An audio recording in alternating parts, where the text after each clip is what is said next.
Oi, gente! No programa de hoje nós vamos falar do perdão. Um desafio para todos nós, né? Mas quando fazemos a opção pelo perdoar, a vida ganha outro sentido, fica mais leve. Topa falar disso? É no Sou 60 que está começando agora.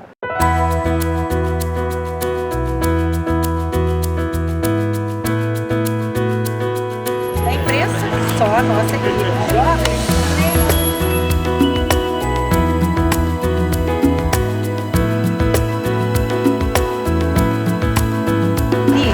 Olha aqui, gente. Isso dura, não dura?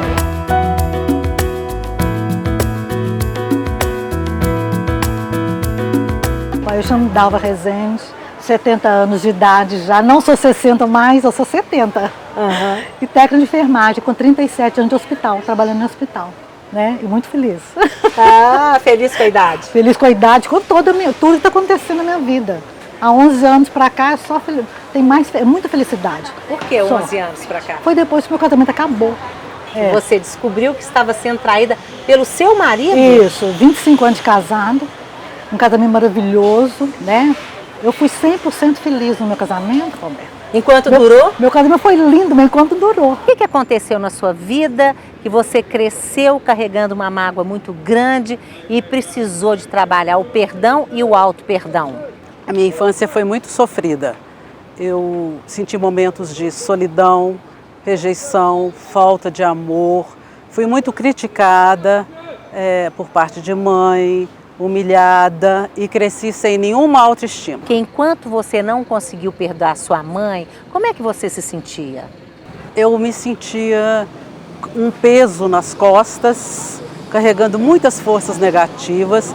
Todo o meu espaço interior estava ocupado por essas forças que impediam o amor, a vida e a aproximação com os semelhantes. Perdoar é um desafio, né, Muito Dalva? grande. Como é que você lidou com isso? Como é que foi esse processo? Eu fiz por causa do nosso filho, né? Eu pensei muito nele, pensei. Eu falei, eu vou pedir para voltar. Volta, aquela situação, tô nem aí pedir. Ele falou, não vou voltar. Aí eu fiquei triste, mas depois eu pedi o divórcio. Né? Telefonei para o divórcio, conversamos tudo. Depois foi tanta coisa linda acontecendo na minha vida, né, que eu passei a chorar de emoção. Eu chorava de sofrimento. Quando eu vi Deus fluindo, trabalhando, falei, gente, aí passei a chorar de emoção, de ver as bênçãos que eu estava recebendo. Qual foi o momento, Mara, que você falou assim, não, eu preciso de perdoar e de me perdoar também nessa história? Eu procurei uma terapeuta muito competente, extremamente competente, que me ajudou muito. E depois que eu já estava fazendo a terapia, eu conheci as escolas de perdão e reconciliação. Em uma entrevista no seu programa Brasil das Gerais em 2006, 2005, 2006. Programa que eu fazia. A vida tem que seguir, né? Tem que perdoar para a vida seguir em frente. Né? Perdão não é esquecer, perdão não é passar uma borracha no fato, o perdão também não é justificar uma atitude que é negativa, que é má. O perdão não é também uma atitude superior, porque eu sou boa, perdoo o outro que é mau. O perdão é exatamente uma cura da memória, você poder assimilar o fato sem mágoa. Andrei, o que é o perdão? Na prática, é quando a pessoa tira das costas o peso da dor que ela carrega por algo que foi vivenciado. A perdão é uma libertação pessoal de algo que aprisiona o indivíduo, porque a mágoa ela é como se fosse um veneno que o indivíduo bebe desejando que o outro morra. Para falar a verdade, eu não perdoo ninguém, que eu não tenho mágoa de ninguém. Não tenho mágoa de ninguém, graças a Deus. O perdão é um milagre que a gente pode realizar dentro da gente mesmo. Milagre de libertação. Toda agressão dá na gente um trauma, é um dano na memória. Então é como se no coração se abrisse uma ferida que sangra. Sangra de mágoa, de raiva, de rancor, de desejo de vingança. E quando eu falo coração, eu não estou querendo ser romântica, não. Nós, os ocidentais, é que separamos coração, sentimentalismo, e razão e memória. Mas nas linguagens semíticas, É tudo no coração. A memória, a razão, está tudo no coração. Tem uma lenda que diz assim, uma lenda africana, que diz que as pessoas, quando cometiam um homicídio, a única punição que elas tinham era andar com o morto nas costas. Braço com braço, perna com perna, e a pessoa não ia para a cadeia, mas tinha que andar com aquela pessoa. Imagina você, no primeiro dia é mole para mim, eu vou andar com essa pessoa, é só um peso. Mas e quando ela começava a apodrecer? Um dia, 2 dias, 3 dias, e a pessoa e o morto viravam uma coisa só. E aí, em pouco tempo, ela morria. E acho que o perdão é muito por aí.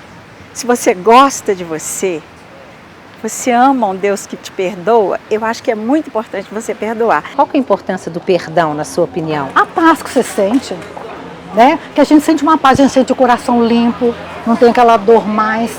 E assim, você sente a alegria de estar vivendo. Verdade. E outra coisa, quando você vê Deus, igual no meu caso, é só bênção na minha vida. Então, é claro... O que está acontecendo? Tanta bênção na sua vida? Mas eu sou porque eu sou feliz, ai.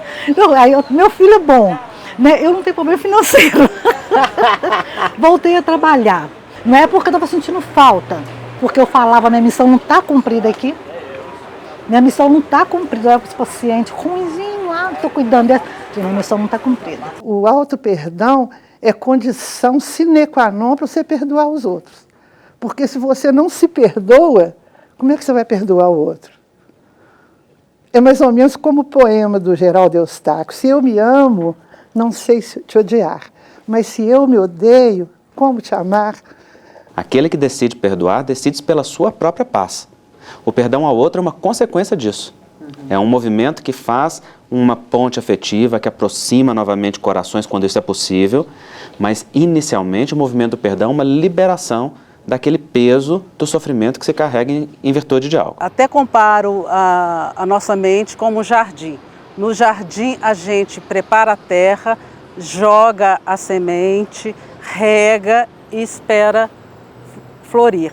Na nossa mente vêm os pensamentos negativos, são como as ervas daninhas que nós retiramos do jardim. E a gente tem que fazer o esforço de mandar esse pensamento negativo embora, pensando novamente numa coisa positiva. Ou uma imagem bonita. Semeando coisas positivas. Semeando coisas positivas. Olha, o perdão faz mais bem para mim do que para o outro. Porque toda vez que eu fico magoada, enquanto eu não consigo liberar o perdão, eu não fico bem. Então eu costumo fazer isso mais por amor próprio e por mim mesma. A gente se depara, por exemplo, com um número significativo de idosos que, por alguma desilusão ou por alguma, vamos dizer, rota fora do plano do que se imaginou ter na vida, encontram-se absolutamente ressentidos, né? Que aquela figura quase caricata, né? Do velho amargo, sisudo, né? Fechado, que não gosta de conversar com ninguém, que tudo é ruim, que nada tem beleza, né? Vamos dizer, são pessoas que de algum jeito, pelo ressentimento, ficaram estancadas, né? Enquanto você está naquele ressentimento, naquela mágoa, é muito triste. Aí depois que passa, você alivia, se sente mais aliviada. Eu preciso abdicar um pouquinho do meu eu, do meu ego, né? Da minha vaidade. Eu vou abrir mão dessa dor, disso que eu fiquei muito, né, raivoso, muito inflamado. E abrindo mão disso, né, vamos dizer, eu consigo de algum jeito perdoar, né, vamos dizer. Uma das facetas mais difíceis, né, do meu ponto de vista, é poder, vamos dizer, abdicar do eu, né. Eu costumo dizer, o eu é sempre demais, né, e a gente tem problemas com o eu. E como é que a gente faz para abdicar disso? Então, eu penso que a velhice, por isso que isso é um momento fecundo, né, porque eu acho que quando a gente é mais jovem, isso é mais difícil, né. A velhice, ela é uma resposta, de algum jeito, à vida que se viveu, ou à vida que não se viveu. Então, aí que eu acho que o balanço existencial ele é fundamental. Sem perdão não há futuro, porque o futuro está comprometido. Você fica residindo no passado. E olha, gente, principalmente na maturidade, o passado não é residência, o passado é referência. E para ser só uma referência, você tem que perdoar seu passado. O primeiro processo é encarar verdadeiramente o que se sente. Tem muita gente que pensa que basta esquecer. E aí vai deixando aquilo ficar armazenado. Eu me lembro de um companheiro que chegou na casa da sua sogra, uma senhora octogenária, e ela estava chorando. E ele então perguntou para ela o que aconteceu, e ela disse, foi o fulano que me fez isso, isso, isso. Fulano, é claro, era o marido. O seu fulano fez isso com a senhora. E ela disse, fez, meu filho, e não se assuste, mas isso foi há 28 anos atrás. Significa que ela tinha armazenado aquilo estava guardado dentro dela, e no momento da vida, ali na terceira idade, quando ela se permitiu olhar para aquele conteúdo, para o seu sentido e significado, aquilo aflorou. Para chegar à compaixão, eu fiz o exercício de visualização, que é criar uma imagem mental daquilo que se quer, como se realmente estivesse acontecendo. Então, eu visualizei minha mãe como uma criança assustada de 5 ou 6 anos, procurando amor sem saber onde achá-lo.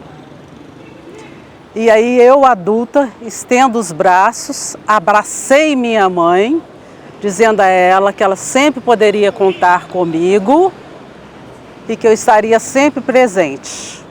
Aí eu fiz com que ela ficasse bem pequenininha, de um tamanho que coubesse no meu coração, para colocar junto da minha criança interior, de tal maneira que eu pudesse dar muito amor a ela e ela a mim. Eu me lembro, por exemplo, de uma pessoa, filha de um casal que teve 21 filhos e que queixava que os pais não tinham dado o afeto adequado e necessário. Ora, na hora que a pessoa se colocou no lugar dos pais, então ela percebeu que se esses pais conseguissem trocar fralda, alimentar e lutar pela vida todo santo dia por essas crianças, eles já estavam sendo heróicos. Não havia uma disponibilidade maior para dar aquilo que aquela expectativa infantil esperava dos pais. Então essa reinterpretação, ela muda os fatos, ela muda o olhar. A reconciliação começa aqui. Reconciliação, senhor? Sim, reconciliação, Jason.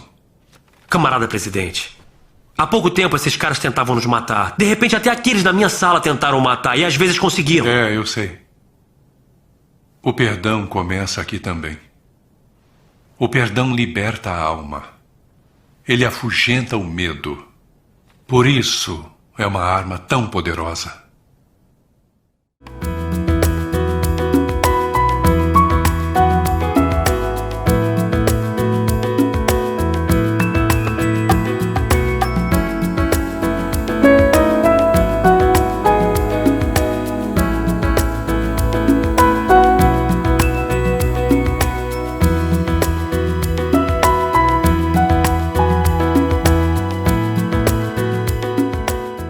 Perdoar é se libertar, é ser livre, é coisa profunda, é escolha.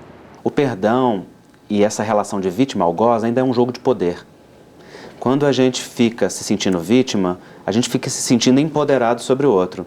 E então com direito de cobrar. E o outro fica diminuído e humilhado. Então o ato de pedir perdão e perdoar, ele acaba sendo um ato de arrogância. Há uma outra experiência que é a que nós consideramos verdadeiramente o perdão, que é muito mais profunda. É quando nós olhamos para o outro e temos a coragem de dizer, eu sinto muito.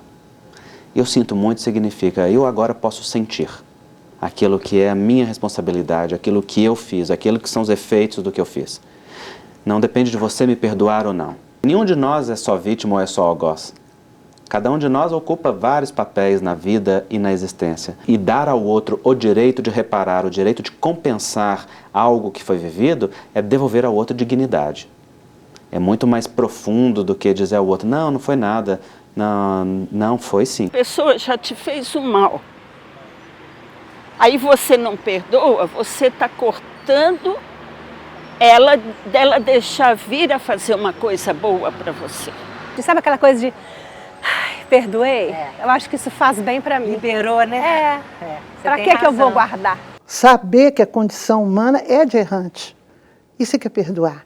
Não é deixar de responsabilizar pelo que o outro fez, não é passar a mão na cabeça, mas é aceitar a condição humana, se harmonizar com isso. O humano erra, que a gente se acomoda no lugar de vítima, né? Eu o mal e eu a vítima. Mas aí você vai ver a responsabilidade social, a responsabilidade da educação, dos pais, da comunidade onde a pessoa está inserida. Às vezes a pessoa comete um erro muito grande e atrás desse erro tem um pedido de amor, um pedido de socorro. Do ponto de vista emocional, se você perdoa, você sai dessa posição que você se impõe de escravo do outro. Aquilo que o outro fez me escraviza numa posição de vítima. Então você se abre para a alegria, para o amor. A Fernanda te chamou de mamãe de novo. Quantas vezes eu vou ter que te dizer para não me chamar de mamãe? Eu não sou a sua mãe. Sua mãe morreu.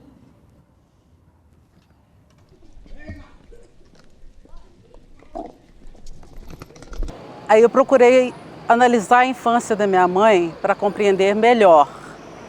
E procurei me informar sobre os acontecimentos que a marcaram.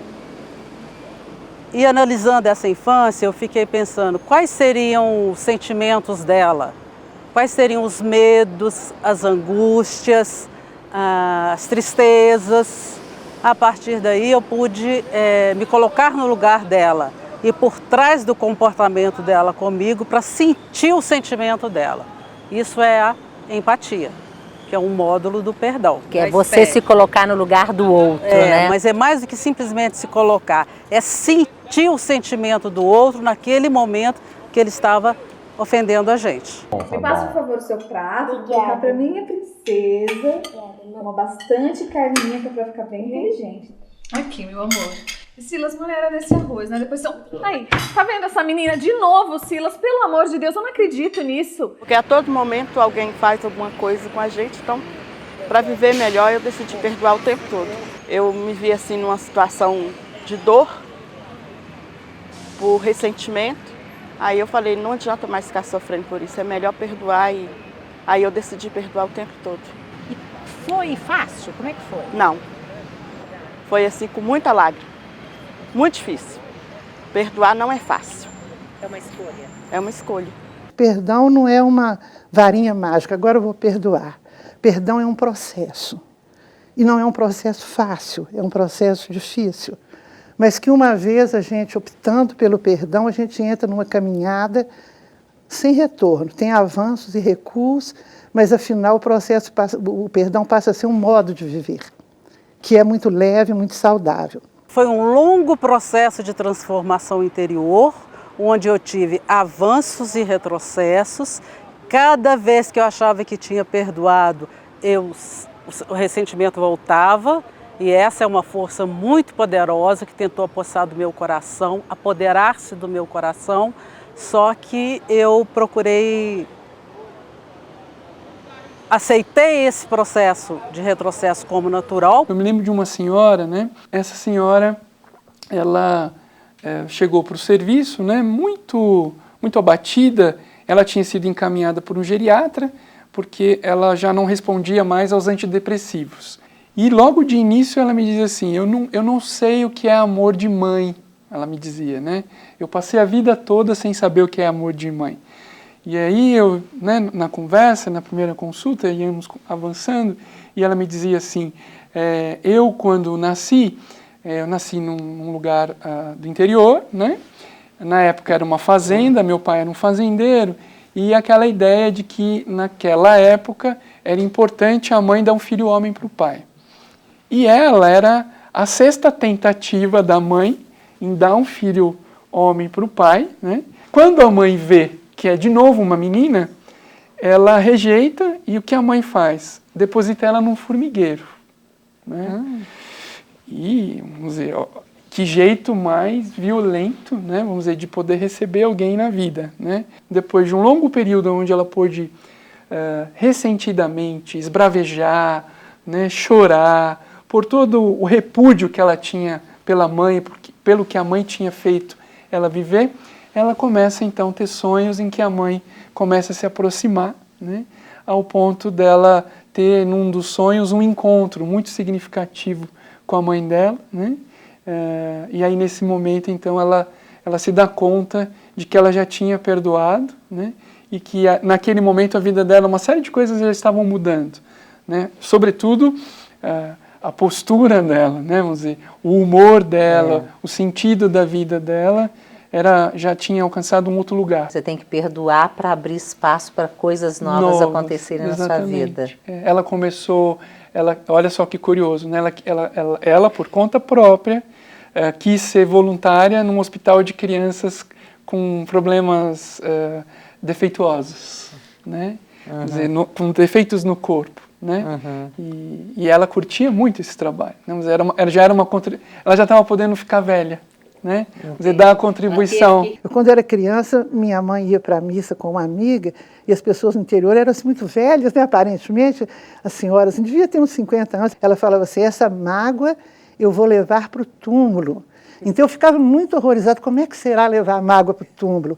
Agora hoje, quando eu lembro, eu fico mais horrorizada ainda, porque eu falo, meu Deus, com tanta coisa boa para a gente levar, né? Amor, amizade, as coisas boas, você vai ficar cultivando mágoa para levar para o túmulo. Se a gente for, né, pegar a Mara de antes, aquela Mara, né, carregava o peso nas costas, você me disse, né, e hoje, né, qual a diferença que você faz? Como eu escolhi o perdão, e a essa altura eu acredito realmente que eu perdoei, e escolhi o perdão, eu me livrei de um fardo que é de se permanecer como vítima para sempre e me libertei para apreciar a minha vida. Porque, na verdade, anteriormente eu nem entendi o sentido da vida. Todos nós temos a nossa parte que é cheia e a nossa parte que é vazia. Se a gente foca naquilo que é vazio, naquilo que falta, naquilo que a gente não gosta, naquilo que é o defeito, naquilo que é ruim, então nenhum relacionamento pode ser suportável. Porque as idealizações vão ser muito grandes, as cobranças, as projeções, e não há como ter um relacionamento efetivo e afetivo desta maneira. Mas quando a gente olha para o que está cheio... O que é que está cheio, por exemplo? As conquistas, a beleza que há no outro, o esforço, a humanidade, os valores, as virtudes, aquilo que se construiu. Eu me lembro de uma senhora, por exemplo, que uma vez estava reclamando que o marido a traiu e ela então estava 10 anos infeliz, fruto daquela traição. E eu perguntei para ela, e quanto tempo vocês viveram juntos? Ela disse, vivemos juntos 15 anos. E tem algum fruto desses 15 anos? Tem sim, tem 3 belos filhos. E eles são sua alegria? São. E esses 15 anos foram bons para a senhora? Ela disse, foram muito bons. Até que aí classificou o marido, né, e disparou as acusações e as queixas. Então eu falei com ela assim, olha, deixa eu ver se eu entendi. A senhora viveu 15 belos anos com ele, tem 3 belos frutos disso, são a sua alegria, a senhora se lembra com muita alegria disso. E depois teve uma desidealização e um sofrimento, é isso?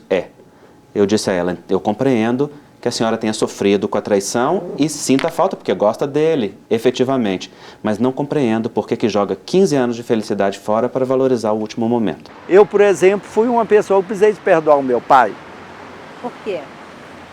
Meu pai era um homem, nos dava tudo de material, mas não era um pai carinhoso. E viajava muito. E isso nos distanciava muito. No caso dos pais, é um caso mais profundo ainda do que o perdão. Se trata de reconciliação. Porque aquilo que os pais deram é tão grande, tão infinito, tão gigante, que diante dos pais nós não temos nem o direito de ficar magoados. A vida? A vida é algo infinito. Então, se nós olhamos por o que foi dado, é muito maior do que faltou. Mas como nós aprendemos a ser exigentes ao longo da vida e valorizar aquilo que não teve, então, nós naturalmente temos muitas mágoas, queixas e exigências. E aí sabe o que acontece, Roberto? A gente vê pessoas com 60, 70 anos ainda como crianças interiores, como se fosse menino de 5 anos, estendendo os braços para os pais e ainda pedindo colo.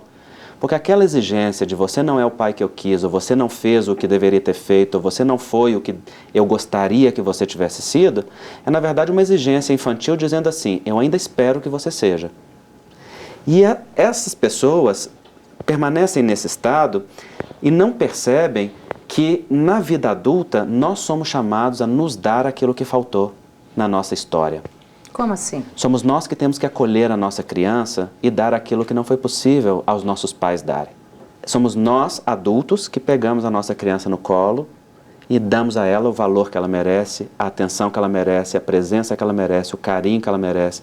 Somos nós que deixamos ela voltar a ser espontânea, infantil, natural. E é isso que produz vitalidade. Quando a gente não perdoa alguém, é como se a gente tomasse o veneno e ficasse esperando que a outra pessoa morresse.